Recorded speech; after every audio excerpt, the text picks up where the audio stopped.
moon, as the moon shall rise, as the moon shall rise, as long as the river as the river flows, as the river flows, as long as the sun will shine,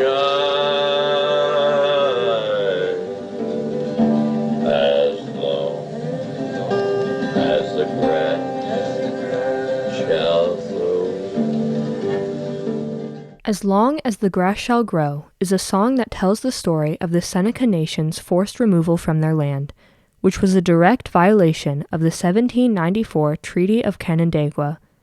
The Senecas are part of the Iroquois Nation, which has suffered loss of land many times throughout the history of the United States. In the early 1900s, as Pittsburgh was developing, floods and pollution began preventing further industrialization, and the concept of dam building was born. However, the industrialists were unable to secure funding. On St. Patrick's Day of 1936, a great flood claimed 47 lives and $50 million in property damage. As a result, Congress passed the Flood Control Act of 1936 to provide federal funding for dams. World War II put a pause on the building of the dams approved for the Allegheny River, but in the 1950s, the push to build the Kinzua Dam became a reality and an impending threat to the Seneca people whose land was protected by the Treaty of 1794. The Seneca is an Indian tribe of the Iroquois Nation. Down on the New York-Pennsylvania line, you'll find their reservation. After the U.S. Revolution, Corn Planter was achieved. He told his tribe, "These men you can trust." That was his true belief.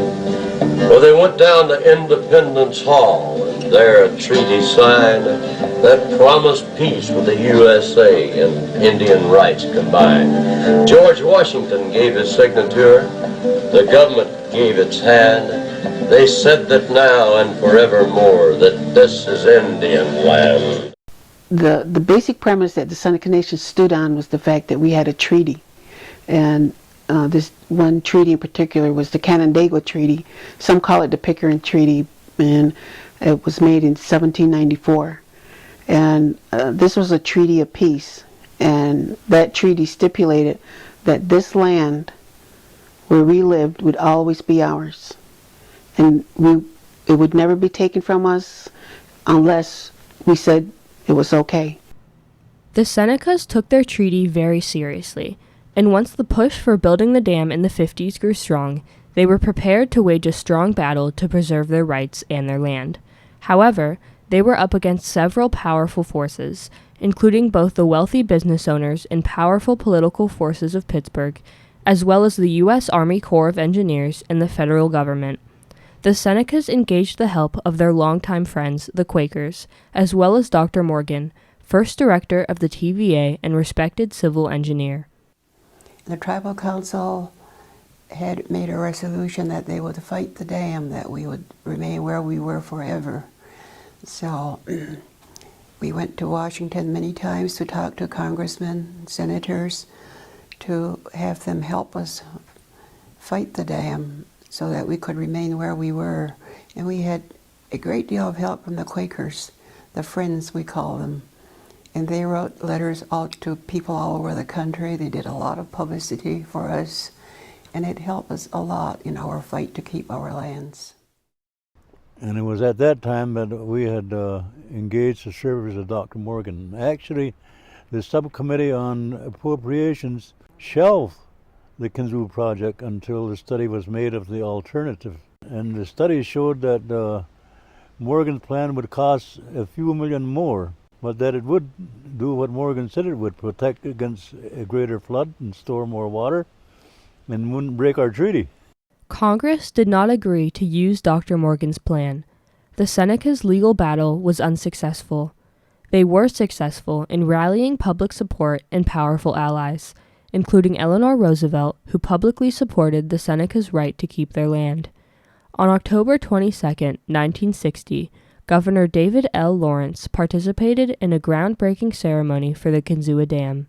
and called the project a prime example of government serving the best interests of all people. The state of Pennsylvania would also tout the dam for its ability to increase tourism.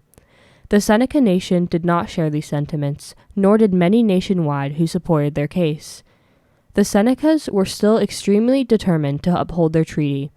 They made one last effort in their fight to keep their land. They appealed directly to President Kennedy, who promised in November of 1960 during his campaign that if elected president, the federal government would not make any changes to its tribal treaties and would protect Indian land. However, Governor Lawrence, former mayor of Pittsburgh, had helped JFK win the state of Pennsylvania. The Senecas' public support was noticed by the White House, and they knew they had an issue at hand. On August 9, 1961, the Seneca Nation received a letter directly from JFK, stating that it was not possible to stop the construction of the Kinzua Dam. It was at this point that the Seneca resigned themselves to a forced removal from their land.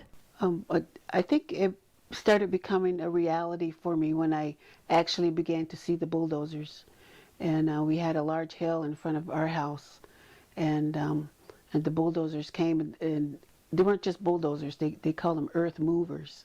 And they literally shaved off the front of the hill there that faced our house, and all the trees were down, and it just started, they went from hill to hill all the way down through the valley, and they started clearing out the flatlands, and at that point it became very real. And I remember as a little girl sitting out in front of my house and watching those bulldozers on the hill, and I remember hollering things at them as if that would, make a difference, or maybe they would know how I felt. But I think that was when I really realized things were changing.